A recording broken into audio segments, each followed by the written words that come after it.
En medio de anuncios oficiales de una inflación bajo control y el tránsito de cierta estabilidad macroeconómica, la calle sigue angustiada por llegar a fin de mes. Los logros que el ministro de Economía declara no forman parte del radar de la gente. La calle no habla de riesgo país o de reservas del Banco Central. Habla de cuánto cuesta llenar un changuito, las tarifas y que el sueldo no llega ni a mitad de mes. La pérdida del poder adquisitivo y la necesidad de hacer estirar el ingreso modificaron profundamente los hábitos de consumo de los hogares argentinos. Reemplazo de primeras marcas por segunda y terceras, compras en ferias barriales y comercio de cercanías con alguna promoción especial, menos compras impulsivas y uso de la tarjeta de crédito para comprar alimentos, recortes de esparcimientos y salidas recreativas. Toda una verdadera ingeniería financiera que las personas tienen que administrar para hacer malabares en su día a día. Ahora bien, la macro, ¿refleja este sacrificio de las familias? Y la respuesta es no. Los relevamientos de precios que nutren el índice de la inflación alimentan una canasta de consumo que nada tiene que ver con la realidad. Así, la inflación actual se calcula con las pautas de consumo de una familia estándar de los años 2004-2005, pero la canasta de consumo de los hogares argentinos cambió drásticamente en estas últimas 2 décadas, tanto por el aumento de precios relativos de algunos bienes y servicios como por los cambios de gustos y nuevas tecnologías. Por ejemplo, en el 2004, una parte muy grande del gasto se destinaba a los alimentos.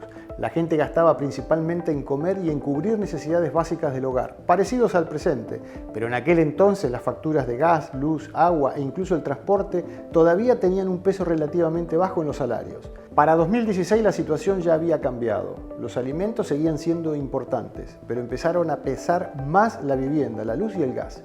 Esto ocurrió porque esos precios crecieron más rápido que los ingresos. También empezaron a aparecer con más fuerza los gastos en tecnología y en comunicaciones. El celular e internet, junto con las plataformas, pasaron a ser gastos casi obligatorios, llegando a triplicar el gasto de 20 años atrás. Hoy, este cambio se profundizó aún más. La vivienda, alquileres, expensas y servicios se convirtió en el rubro más pesado del gasto individual. Del 10% en el 2004 pasó al 25% de hoy. Esto significa que una gran parte del sueldo va antes de pensar en otras compras. Los alimentos, aunque sigue siendo esencial para la vida, van perdiendo participación en el total del gasto. No solamente porque la gente come menos, sino porque otros gastos crecieron mucho más. Los gastos en remedio, por ejemplo, se vuelven más importantes dentro del ingreso mensual. En cambio, caen los gastos en ocio, ropa y salidas.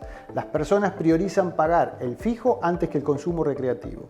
En otras palabras, la canasta pasó de ser comer y vivir a ser pagar servicios y sostener el hogar, con cada vez menos margen para el consumo libre.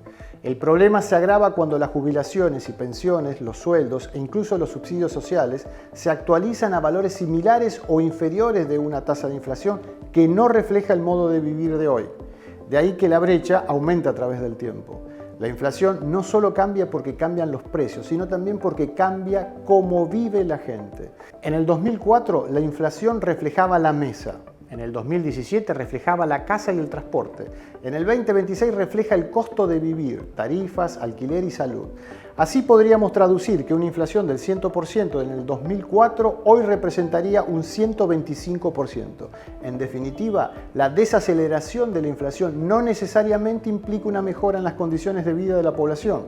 La experiencia cotidiana de los hogares muestra que los cambios en las pautas de consumo, el aumento del peso de los gastos fijos y la pérdida del poder adquisitivo modificaron profundamente la economía doméstica.